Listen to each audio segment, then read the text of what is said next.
Yang saya kejar adalah surat keterangan yang menurut saya tidak dilengkapi data yang valid dan akurat.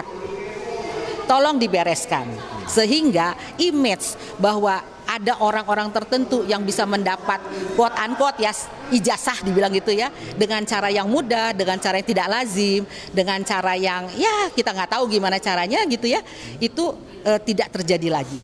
Jadi saya berharap Mas Gibran bahkan kementerian yang terlibat dalam pembuatan surat ini benar-benar memanfaatkan momentum ini supaya membuktikan bahwa siapapun yang namanya ada di surat keterangan ini memang valid dan dia berhak mendapatkan surat keterangan penyetaraan ijazah.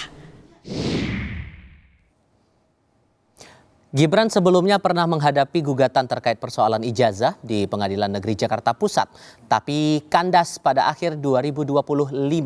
Kini gugatan terbaru dilayangkan ke PT UN dengan objek yang lebih spesifik, surat keterangan penyetaraan ijazah.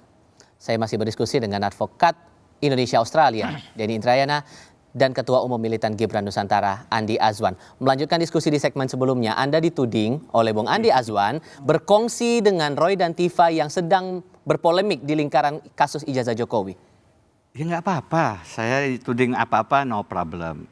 Silahkan dicek saja, ini kan akan banyak rekam jejak kami, apa yang kami lakukan. Yang penting yang ingin digarisbawahi pada kesempatan ini Mas Andi, ini bukan soal Mas Gibran, ini bukan soal pribadi-pribadi. Bismillah, ini adalah soal menjaga kewarasan, menjaga etika moral konstitusi kita. Tidak boleh kita berkompetisi, ikut pemilu dengan cara-cara yang menekak-nekuk aturan. Di dalam putusan 90 tadi dikatakan itu kan sudah selesai. Itu satu sisi pandangan hukum. Mahasiswa hukum semester 1, Mas Andi, diberi buku pengantar ilmu hukum. Bahwa hukum itu tidak hanya masalah kepastian. Ada dua unsur lain, keadilan dan kemanfaatan. Dia harus proporsional. Jadi hanya berkata kepastian hukum saja sudah selesai, itu cenderung tidak adil. Karena itu yang kami lakukan ini adalah upaya untuk kita tidak memiliki new normal. Tidak apa-apalah merubah aturan, apakah itu lewat putusan MK, tidak apalah merubah peraturan KPU supaya tidak punya ijazah setara SMA pun yang menurut undang-undang adalah syarat menjadi wapres, dikecualikan untuk yang seperti Mas Gibran, peraturan KPU-nya diubah. Tolong diperhatikan, aturan ini tidak ada dalam peraturan KPU untuk pemilu 2019, tidak ada dalam peraturan KPU sebelumnya. Intinya Anda mau mendorong pembuktian ijazah itu? Ini dibuat seminggu persis sebelum putusan MK 90 tentang syarat umur. Syarat pendidikan ini ditandatangani, diundangkan 3 hari sebelum putusan MK 90. Tidak pernah ada dalam peraturan KPU sebelumnya. Dan ini kalau Mas Gibran tidak punya ijazah SMA nih, kalau tidak punya, nggak apa-apa menurut putusan ini. Maka kita memang akan mengambil langkah-langkah hukum. Langkah-langkah hukum itu ada 2, Mas Andi. 1, di dalam proses litigasi di pengadilan. 2, tolong diperhatikan, ada yang namanya out of court settlement. Proses di luar pengadilan. Seorang yang negarawan, punya ijazah asli, ada, tinggal tunjukkan. Mas Gibran dengan sangat mengerti, tidak perlu ke PT UN, tidak perlu ke MA, tidak perlu ke MK, ada yang namanya proses out of court settlement. Di luar pengadilan bisa selesai, lebih cepat, lebih hemat, bangsa tidak perlu terseret persoalan yang tidak penting dalam artian ijazah ini. Tapi ketika ini tidak dilakukan, maka izinkan saya untuk mempertanyakan, izinkan rakyat untuk bertanya kepada beliau, bukan sebagai pribadi, tetapi sebagai pejabat negara yang mendapat amanah memimpin RI 2 dan tidak memenuhi syarat. Ada dasarnya kalau kemudian Anda bilang juga mereka berkongsi, Bung Denny, Roy, Tifa ini tidak terbukti itu? Terbukti. Bagian mana buktinya yang paling jelas menurut Anda? Kemarin waktu masalah ijazah Pak Jokowi, ya kan, ya, makanya saya bilang jelangkung. Karena apa? Beliau tiba-tiba hadir, ya, waktu status tersangka. Kemudian Ya di stasiun TV juga mewakili kan. Jelas itu tidak bisa di-deny lah untuk itu. Kalau Bahwa kita itu jadi sudah kuasa satu. hukum terus dianggap begitu, Tidak waduh, bisa kuasa gimana hukum, nggak dong? disebutkan kuasa hukum. Lanjut. Kalau bilang kuasa hukum kan sudah jelas itu. Ya kan sudah masuk ke tarafnya. Tapi kan enggak. Ya. Kemudian tiba-tiba menghilang. Kan itu yang saya katakan ya. Bagaimana tidak dikatakan ini adalah satu kolam. Ketika menghilang tiba-tiba datang bicara tentang sayembara, bicara tentang surat terbuka tentang Mas Gibran. Saya masih apresiasi dengan Ibu Mercy tadi ya, mempertanyakan mengenai surat itu ya langsung ke PT UN karena itu berhadapan nanti kan adalah dari kementerian ya. Tapi kan ada legal standing itu. juga dijelaskan Bung Denny kenapa kemudian dibuka sayembara itu.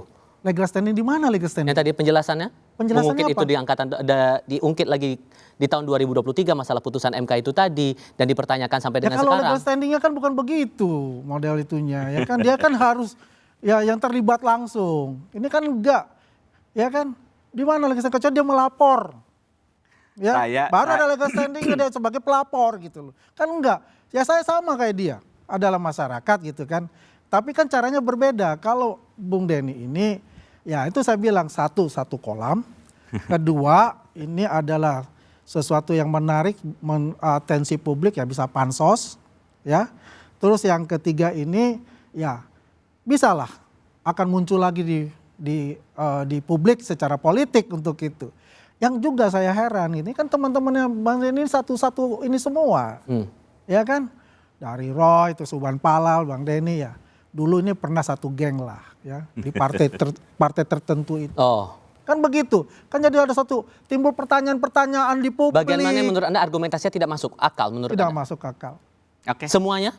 Hah? Pokoknya intinya adalah kebencian di dalamnya itu dan itu terorkestrasi kebencian itu dengan masing-masing mempunyai tugas dan tanggung jawab masing-masing untuk bisa bagaimana ya mendongkret Pak Jokowi dari ijazahnya sebagai sasaran antara kemudian masuk ke Prabowo Gibran ya dan pemerintah ini untuk membuat suatu gerakan-gerakan ya untuk mendiskreditkan pemerintah dengan sasaran paling utama Mas Zultan Gibran. Itu yang dilakukan. Itu memang niat Anda? Saya sudah jelaskan tadi. Sederhana kok Mas Andi. Mas Andi pulang sekarang ketemu Mas Wapres Gibran. Mas Wapres izin saya tolong diberikan dokumen yang bisa saya tunjukkan kepada publik. Ini loh dokumen yang menjadi syarat penyetaraan surat keterangan yang dikeluarkan Kementerian Pendidikan dan Kebudayaan. Tapi niatnya sampai dimaksudkan betul nggak? Sebentar. Supaya kemudian ini selesai, saya tidak akan ungkit lagi. Ataupun dapat 250 juta beliau. Kalau sekarang, sebelum naik lagi nih. Kecuali kalau nunggu naik lagi. Soal permakzulan begini, itu adalah konsekuensi dari hukum tata negara. Ya. Tetapi pemakzulan itu hanya satu saja, saya jelaskan ya, pelan-pelan nih. Yang namanya kursi wakil presiden kosong itu, Mas Andi, tidak hanya soal pemakzulan. Ya. Pasal 8-nya mengatakan kursi wapres kosong karena 4. 1 mangkat, artinya meninggal dunia. 2 berhenti. Berhenti ini artinya mundur. Ada 2 sejarah pemberhentian. 1 pada saat Pak Presiden Soeharto 98 mundur. 2 ketika Wapres Bung Hatta tahun 56 di surat keputusan 57 mundur. 3 karena agak lupa saya. Yang keempat karena tidak dapat lagi melaksanakan kewajiban. Nah yang ketiga adalah karena dimakzulkan. Ini hanya yang ketiga. Karena melanggar pasal-pasal impeachment, pengkhianatan, penyuapan, kejahatan tingkat tinggi, perbuatan tercela, korupsi, tidak lagi memenuhi syarat. Jadi itu hanya salah satu pemakzulan itu. Yang saya ingin tegakkan, mungkin dari tadi saya sampaikan, tapi saya bingung kenapa tidak mudah dipahami. Etika moral kebangsaan untuk menjaga kita menjadi pemimpin itu tidak berbohong. Ada tidak boleh etika kita, dan harusnya gampang bisa ditunjukkan kita tidak itu. boleh Itu menjadi pemimpin dengan dokumen-dokumen karena begini, pendidikan saya nggak usah bicara yang masalah tidak bisa itu sudah dipertanggungjawabkan. selesai. Ya kalau kita bicara itu ya mengenai bagaimana surat pernyataan itu sudah menggambar, surat keterangan pernyataan itu sudah menggambarkan bahwa ini sudah selesai. Tidak. Dalam Jadi, negara, dalam negara jadi di mana begini, kementerian kenapa itu saya katakan, diimplementasi, maka saya surat katakan keterangan demikian tidak bisa dijadikan kan ada yang memakzulkan. Nah itu udah dijelaskan. Ada 4, saya udah paham semua itu. Ada 4 itu, ya. Udah dijelaskan oleh Bung Denny. Jadi intinya ini, biar bagaimanapun, akhirnya ujungnya itu kan ke sana, gitu loh, ya. Ini kan dari ekses ya, masih juga orang yang dalam pilpres kemarin itu kurang nggak puas dan masih menganggap bahwa Mas Gibran ini dalam ya sebagai wakil presiden tidak punya fungsi yang besar menurut mereka.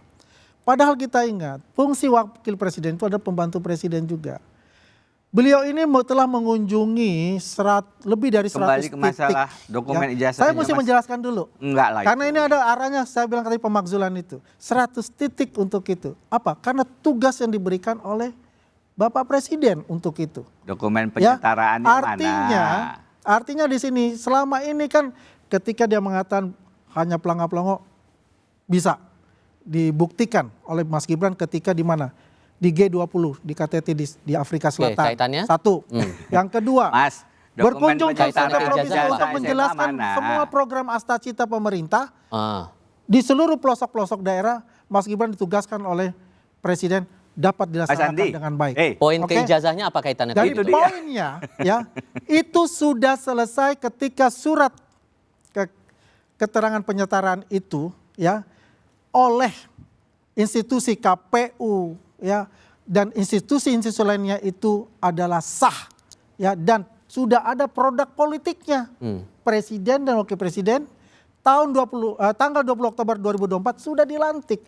Nah, kalau dia tanyakan contoh seperti Ibu Mercy, tanyakan lakukan di PT UN, jangan membuat yang namanya sayembara itu membuat atensi publik ya untuk mendukung pembenaran dari saudara Denny Indrayana, seorang profesor yang saya hormati secara pandangan-pandangan hukumnya itu masuk ke dalam tataran politiknya, bukan secara akademisnya. Baik.